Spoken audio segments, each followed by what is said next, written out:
Your Olympian life may have barely begun in the 21 laps that we've circled the sun. But in 21 years, while you've acted and thrived, the advance of your arc has already arrived. The trajectory set from the date of your birth to the score of gyrations that spin with the earth has been fixed in the spheres with harmonious rhyme.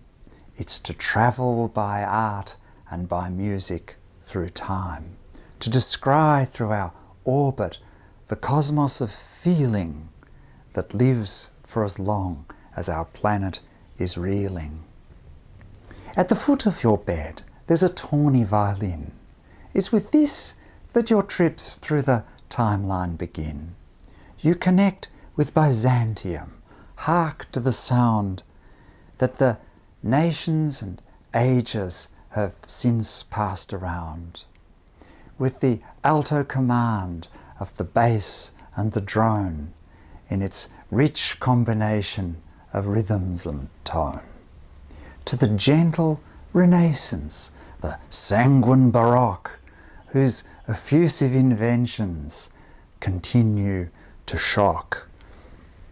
With their passionate counterpoint, discords and scales that outfigure the volutes in Rome or Versailles.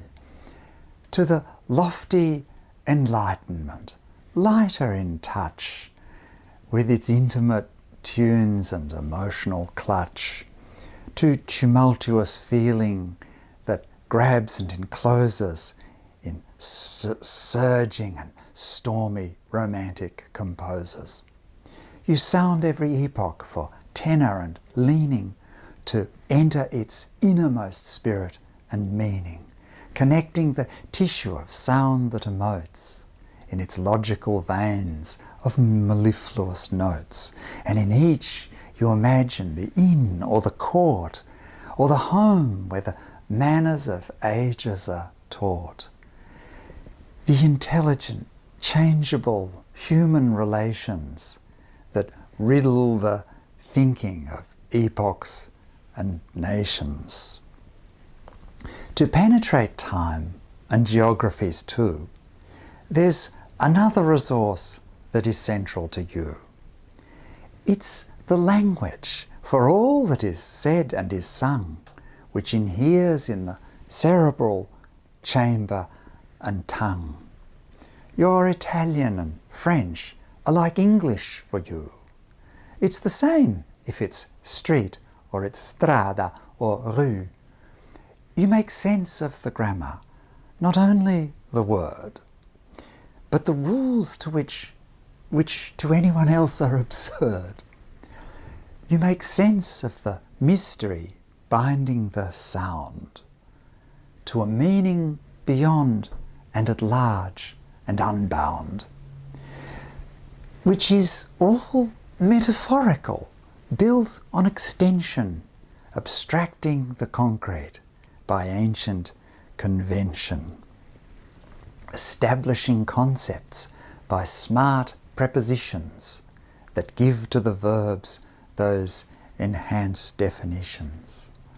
Your German has helped you to see the Gestalt that linguistically structures the cerebral cult, but especially the lofty Olympian peak that's embodied in modern and classical Greek, whence you parley with gods and with cousins in Greece, in the words that the nations of Europe still lease, inextricable roots of poetical thought that the language of Hellas has generously taught.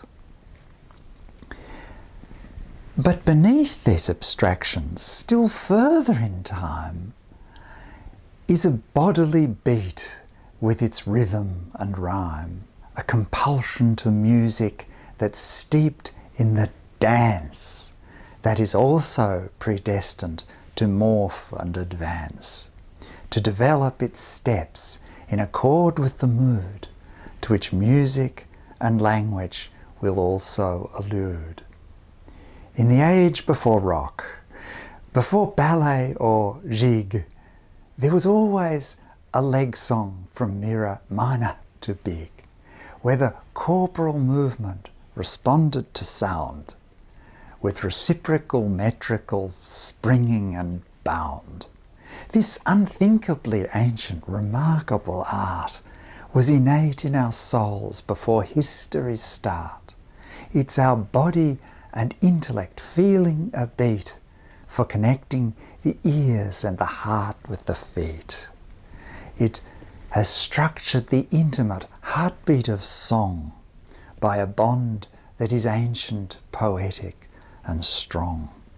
And you fathom its logic and get to perform in Byzantine traditions that eons inform, with demotic inflections of ancient appeal, whose continuing style you make lively and real. An account of your talents must always include your delight in the handling and cooking of food, upon both a Hebraic and Hellenized gene. You're at home with the warmth of authentic cuisine. You like cooking the humblest and richest of dishes, but culinary fussiness makes you suspicious when rare esoteric components or look are designed to show off the prestige of the cook. Your gastronomy cleaves to the village tradition, festivity, bulk, and attested nutrition, where kitchen craft neither looks bloated nor lean, but is based on the logic of wholesome cuisine. For supplying a table in Taurus or Troy, for a family blessed with sustainable joy. And it's family deeply that animates you. It is Jimmy and Peter, Yaya and Papu, with the innermost bond of a lovable brother, and yes, the affectionate father and mother. Our sick Polixeni, alas, is in bed. Like your Omama, still they are looking ahead to the life that transcends the restrictions of time and inspires an infinity ghosted by rhyme. As for my rhymes, my sands and my verses are run. Happy birthday and blessings at age 21.